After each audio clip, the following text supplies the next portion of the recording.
This weekend I got home to Mallacoota to see the damage after the fires. It was really sad to see the town like this. Close friends had lost everything. A lot of damage, a lot of houses lost. Got me thinking about the fire management of the adjoining wilderness. So I thought I'd put a quick video together on my thoughts on it. So I've got it and where we could go next.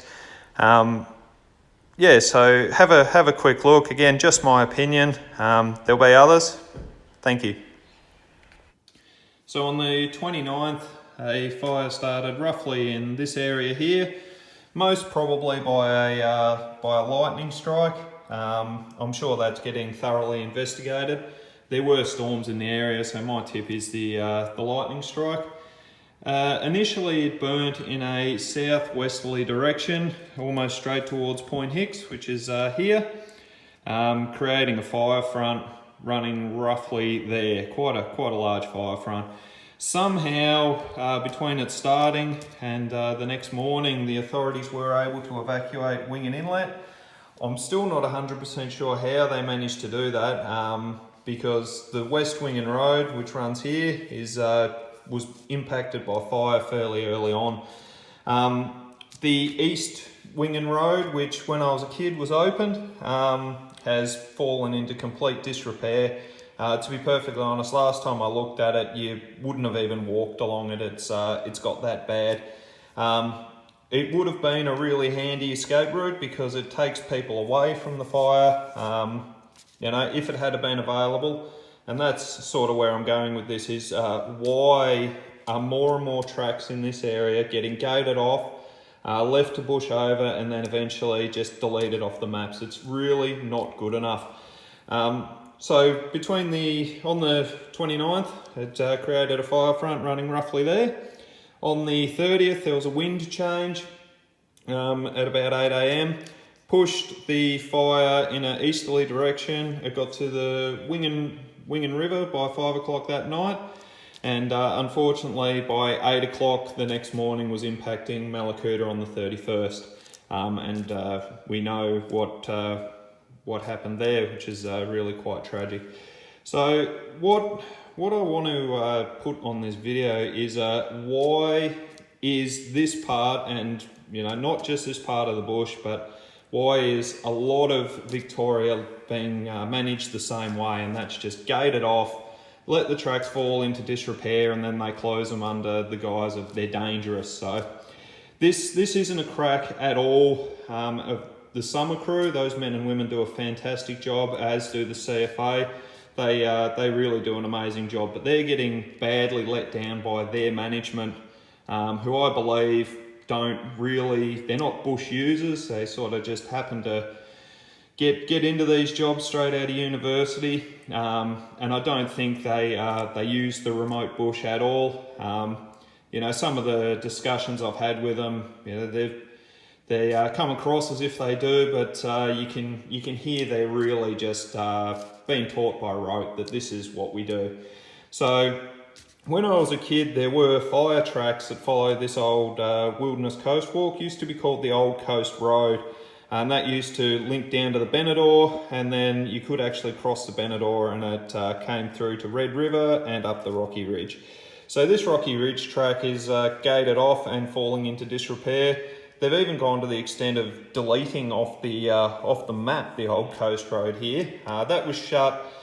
Look, I can't be 100% because I've just forgotten, but it was early 90s that was actually shut. Now, when I've been arguing with parks about this, I've had them say that if needed, we could, in a fire, which we've had, we could easily push that open with a dozer. Really, that is probably one of the more ridiculous things I've ever heard. A dozer to push this open, you're looking at days, not hours. And again, the Rocky Ridge is open on a map, poorly maintained, just dangerous for crews to get in there and work. So they're not going to do it because human life is, there's not something that anyone in management is going to go get in there and stop this fire because it's just not safe. Would this have helped? Did they have time to get in here and do containment lines? Look, I'm not going to say they did. I'm not going to say they didn't. Would have I made the call to put people in there and do containment lines with the weather conditions we had? No, I wouldn't. Would it have allowed them to manage the fuel load in this area in the 2, 3, 4 years beforehand? Absolutely it would have. There would have been tracks to get in there and do it, run cool fires through it. Important to point out that this particular bit of bush is incredibly thick. Even this walking track here is, hard to follow, and it's only a matter of time till people start getting lost. What my other question is why are there parts of public land locked off for the fittest 2% of the population? How is that fair? It should be there for everyone to enjoy. And if the gates were removed and they dusted them off with a dozer, which there's plenty of money floating around at the moment to do it, four-wheel drive groups would keep these open. Now, I understand that, seasonal closures, they work really well in the Victorian high country. Gate them off over winter, gate them off when there's been big rain events. That's fair enough. Look after them. But they should be open most of the year. So most of the year people can enjoy it. It's wet or there's a high fire risk. Move people out, lock them up.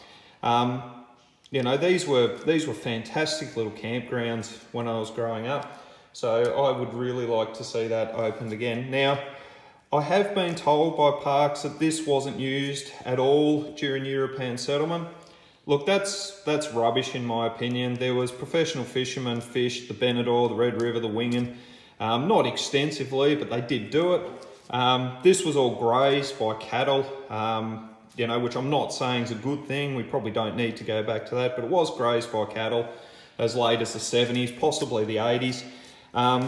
There was a cattle yards at Seal Creek here, Seal Cove as it is on this map. I haven't been able to locate those for the last 10 years. They've either been removed or lost in a previous fire. They were never an extravagant set of cattle yards, but nevertheless they were there.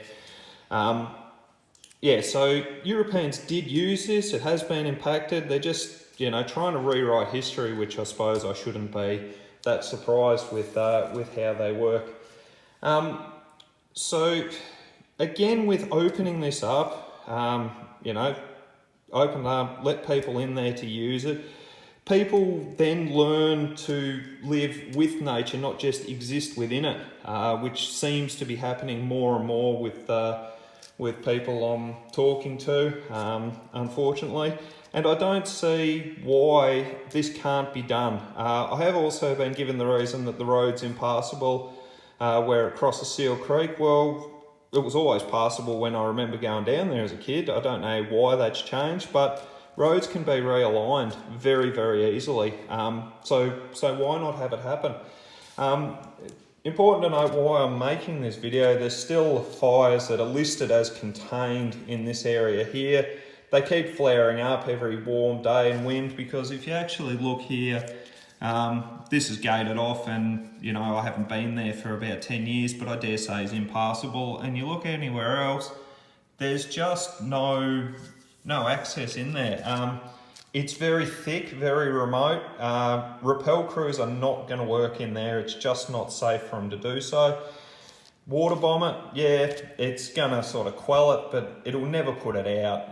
Hotspots will just flare up. So that's the sort of problem that we're going to have there. But again, why is this track gated off? Why not have that open so people can get down to look at Lake Mallacoota? There's not a hell of a lot of freshwater lakes in Victoria right on the coast like that, and a good thing for people to see, but 98% of the population will never ever get a chance to, and it's just really not fair. So that's what I'd like to see moving forward. Obviously there's going to be other opinions that it should be locked up and left because it is wilderness, and we've seen where the end game of that is. You get wildfires in it. For all we know, the ground parrot, which this was one of their strongholds, is now locally extinct because it didn't have anywhere to go. Another one of its strongholds is currently burning. So cool, slow fires at the right time, gives them a chance to get out of the way. The other thing that I will just touch on is also that these so-called wilderness areas are just breeding grounds for foxes, wild dogs and deer, because no one gets in there to hunt them. They're not baited, they're not trapped. Now open it up and it can happen, and I dare say that foxes and wild dogs are having a big impact on the ground parrot that lives in that area, as are the wild deer in there. Let people get in there and use it, not lock it off just for a couple of people. Look, I'll leave here with, we'll leave this video with, if you do want to help these communities moving forward, the best thing you can do is visit. I mean, right from Lake's Entrance to Bateman's Bay have lost their tourist season because you know, they rely on the summer, the Christmas trade and Easter to get them through winter, a lot of these small businesses. So while donations have been good, the best thing you could do is actually get out and visit these places, you know, show support that you're not going to forget about these little towns, spend a bit of money, just help them through is probably, well, in my opinion, it's the best thing you could do. If you agree with this, write letters to all levels of government saying that, you know, it's just not the right thing to do. The lock up and leave is not working. You know, we need to look at a new way of managing this land. And yeah, I think by allowing access so you can do fuel reduction burns is probably a good start now. Yeah, so like and subscribe if you agree with this. And yeah, like I say, just my opinion, but look, I lived in that area my whole life, and it really does upset me to see what's happened to it. Like, I remember what it was like as a kid. You know, people enjoyed using this bush, and now it's just there.